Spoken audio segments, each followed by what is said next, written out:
Hello everybody, welcome back to this channel. Yes, it's me again with another video. Today we're doing UFC Fight Night, Ulberg versus Reyes predictions, guys. I know it's Thursday, and I was actually finished with my research for these a while ago, but it's okay. We are doing this now. This is when I had the moment to. So let's start off with Loma Lookboonmee versus Alexia Thainara. Now, I'm going with Alexia Thainara. I remember seeing her in the Contender Series and being like, that's man energy. Yep. And, you know, Loma Lookboonmee, she's a good counter striker. She's technically good. I just feel like Thainara has manpower. And so in this case, whatever Lookboonmee has doesn't matter all that much. Yeah, so I'm going with Alexia Thainara. Sorry, Loma Lookboonmee. I just think that you have a ceiling here and it's not your time. Okay, let's move on to the next one, guys. Brando Pericic versus Elisha Ellison. I'm going with Brando for now. We're going to confirm everything when the weigh-ins come around, but this is both of these guys' debut, so it's hard for me to pick. They've been fighting in different organizations. Also, I've seen some interviews with Elisha and the other guy as well, and Elisha says he's been fighting for only 2 years, which is super sus. And Brando, on the other hand, is saying that he's been waiting for this opportunity for 20 years. So I'm going to go with the guy who seems like he's more invested for now, which is Brando. That's my reasoning for that one. Yeah, let's move on to the next one, guys. Michelle Montague versus Luana Carolina. Michelle Montague, very interesting. She has 6 wins. She's 6-0, so she's undefeated, and every single one of those wins are rear naked chokes. Very interesting. The only thing I'm worried though here, I am going with her still because I feel like it's meant to be for her to win. But on the other hand, I am a little bit worried in the sense that sometimes we've seen these fighters like Alice Pereira go up against this fighter who's not that good but is kind of like a mom and has been around, like Montserrat Rendon, and then, like, you know, lose. But Luana Carolina lost to Molly McCann in 2022. It was a spinning back elbow though, and I will say that those are kind of hard to foresee. But yeah, I feel like Luana Carolina hasn't faced anyone that dangerous. Another thing is Michelle Montague has been training with Kayla Harrison, from what I know, so I'm going with her. If you're training with Kayla Harrison, it makes me worried for your opponent. Guys, also sorry if you hear random things in the background. The windows are fully open and I have no say in closing them. Let's move on to the next one, guys. Colby Thicknesse versus Josias Musasa. I'm going to pick Colby Thicknesse for now because I actually like his posture and focus. I think these things are important, guys. Posture for a fighter, I think, is so important.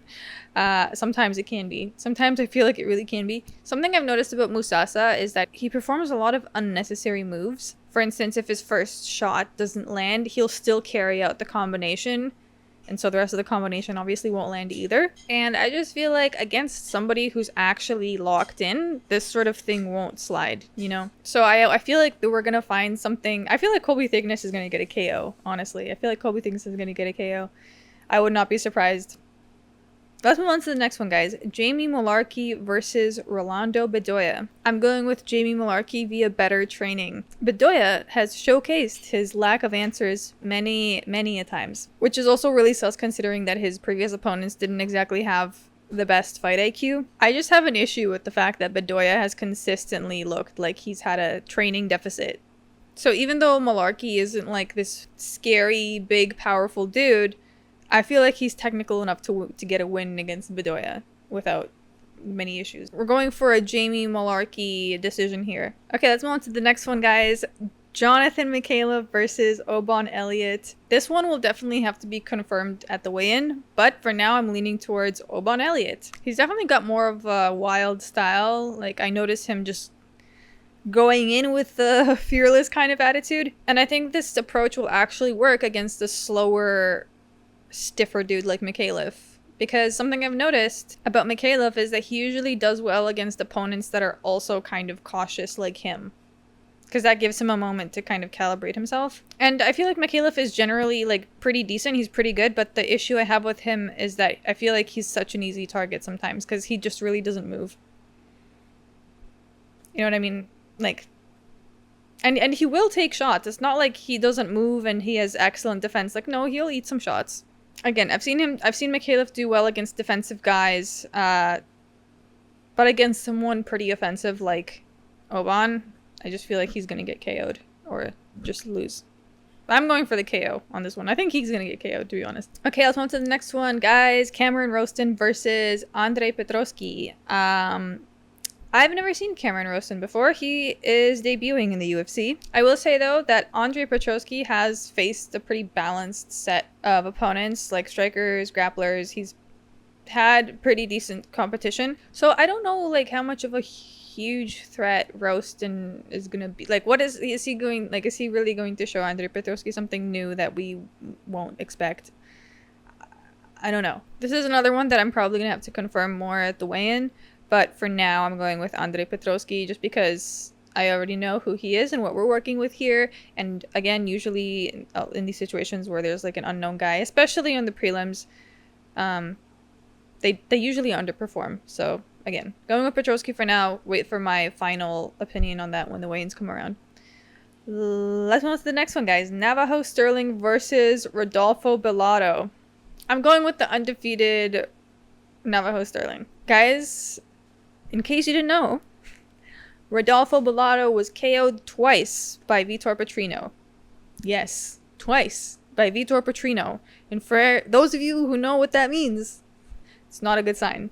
Vitor Petrino had to move up to heavyweight because he literally just did not have enough fight IQ to fight these other guys. So I feel like we've seen where Bellato's ceiling is, and it's definitely below Stirling's. So we are going with Navajo Stirling. Let's move on to the next one, guys. Tom Nolan versus Charlie Campbell. I still cannot pick this one. I'm struggling. Genuinely struggling to pick this one. Genuinely struggling. This is the most 50-50 thing I've ever... It's like, I really don't know what to say. I'm going with Charlie Campbell for now. I'm going with Charlie Campbell and wait for my decision at the weigh-in. My final decision. This is one of those ones where it can only be predicted with the weigh-in. Let's move on to the next one. Justin Tafa versus Louis Sutherland. I worry for Tafa, man. I really worry for Tafa. I feel like he's just so breakable in spirit, especially. Guys, that last Taliesin to Shara loss was rough. And I know he was eating a lot of damage, but I also feel like he quit way too soon, you know? And from what I've seen from Louis Sutherland is he looks pretty solid. He's got a pretty strong presence. He seems more intimidating. I feel like it's a recipe for Tafa's downfall. Like, Tafa really cannot handle this. I just feel like he cannot handle this. Like, he only does well against these opponents that kind of let him get his powerful shots in. Because he has, like, these powerful single shots. These powerful single attacks. But beyond that, I don't know.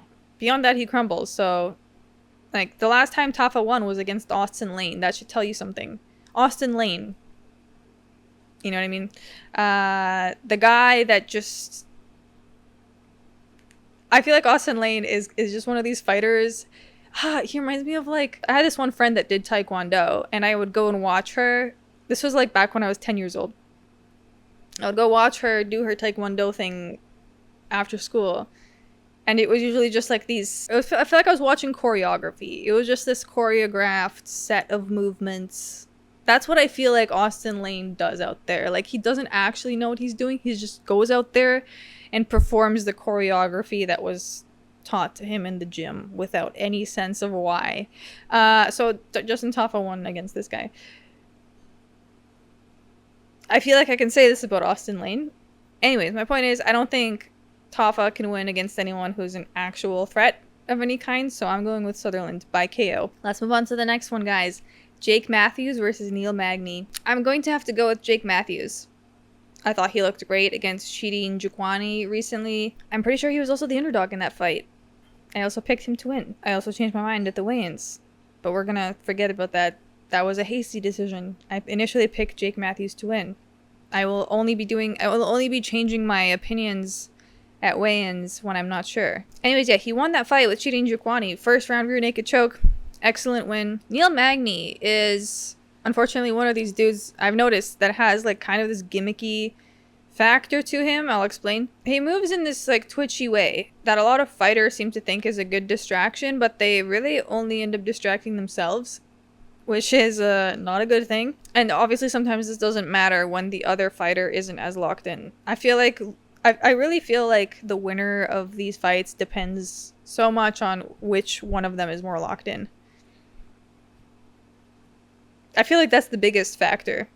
I really think that's the biggest factor. And, you know, Neil Magny recently finished Elijah Zaleski Dos Santos, which was good. He finished him pretty efficiently, but then again, Dos Santos is old, and he doesn't really have that fire in him anymore. And that's basically how I define age in the UFC. Like, he's 38. I know there's older dudes, but clearly this guy has just kind of, you know, lost it. So, kind of like Paul Craig.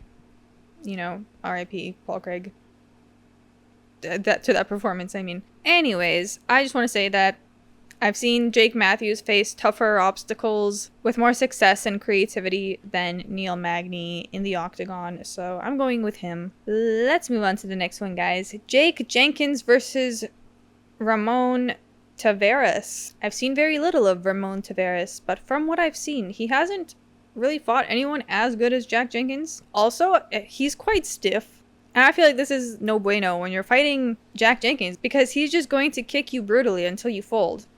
I feel like that's the one thing Jack Jenkins has, is he can just fight you at a distance, no problem. And Taveras just doesn't seem that developed yet in his technique. From his previous fights, I've just seen him shoot like single shots, like one jab, one leg kick. Very minimal, if any, combos to be seen. And this is also against less dangerous guys with lesser outputs. So I don't know that he's going to perform all that well against Jack Jenkins. So we're going with Jack Jenkins. Let's move on to the next one. Jimmy Crute versus Ivan Arslan. This is strange. And mostly strange to find this fight as the co-main. I was shocked to see this fight as the co-main. I was like, wait, Jimmy Crute and Ivan Arslan as the co-main on an event? Very interesting. But, you know, I guess here we are. Is there something that I'm missing? Maybe there's something I'm missing.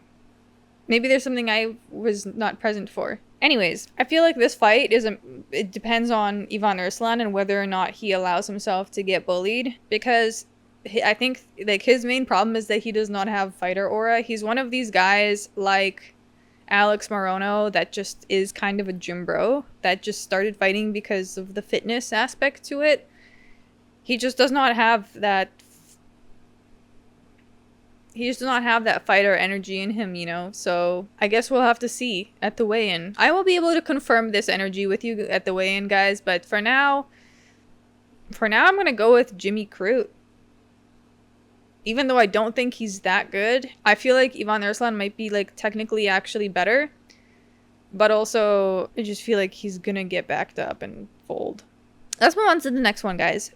Carlos Ulberg versus Dominic Reyes. I was thinking about this one a lot. And initially, I went through stages of research for this. And maybe I've been overthinking, but I'll walk you guys through my thought process. So initially, I was actually, after the first stage of research, I was all on Dominic Reyes. I was like, okay, he's made his comeback. He's consistently been doing well. And then I realized one thing, is that he does fine or well when he's the one dictating the pace. And who were his previous opponents? The last few. Nikita Krylov, Anthony Smith, Dustin Jacoby. These guys are not eclectic in any way.